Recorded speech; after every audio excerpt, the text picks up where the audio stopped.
how's God actually different from Satan? I mean, how's Satan actually different from God? That sounds more ridiculous, right? Because there's a good guy and there's the bad guy. God's the good guy, Satan's the bad guy. But the problem is, the only person that can stop the bad guy is the good guy. And the good guy will not stop the bad guy. Because, that'll be too easy and it's all going to be boring. And, no, we need more chaos. We need more drama. We need more evil. We definitely need more suffering as well. No. You know what? Imagine this. One day, cops decide, you know what? We're going to let thieves rule the country. Just for a few, let's say, for a few days. Just to have some drama and everything. And after that, we'll go arrest everyone that has robbed stores and, I don't know, done whatever to people. But sometimes though, we will arrest the thieves, but we will, in most cases, just let them go. Really, no one would be down for an experiment like that, but if it's in a book that's a couple of 100 years old, then it might make more sense. Now, I sound really stupid. Let's stop right there. But there's billions, I don't know, apparently 2.1 billion Christians in the world. But I don't even think half of them actually go to church. But anyway, these people go to church every Sunday to fight the main problem. And right after that, Monday to Saturday, no, we got other stress. But on Sundays, no, we back in it, baby. We're gonna fight the devil because he's the main thing.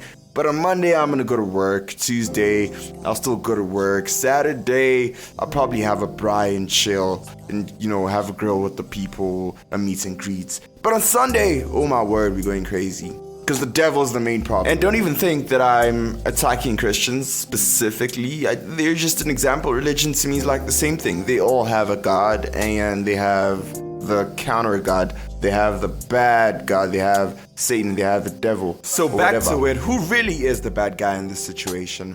Now, a couple of religious veterans are gonna pull up and be like, no. You can't blame God. You can't say God's bad just because he created Satan. Well, let me just give you like a simple example.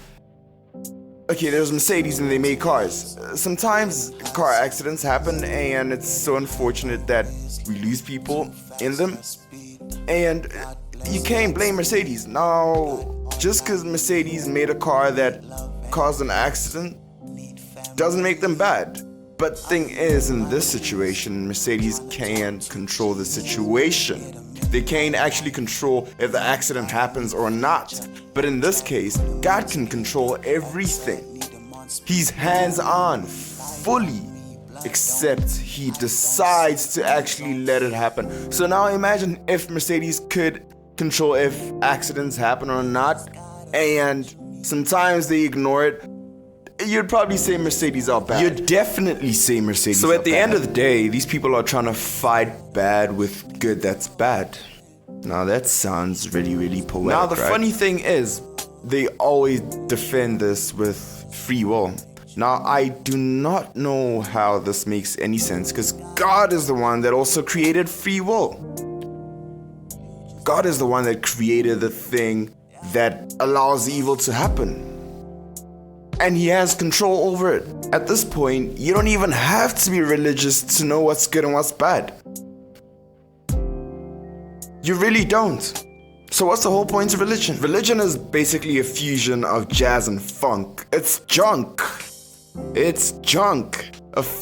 beautiful fusion of jazz and funk. And it's really, really sad for Africans because we're definitely suffering from the concept of religion the most because we're leaving everything in the hands of God.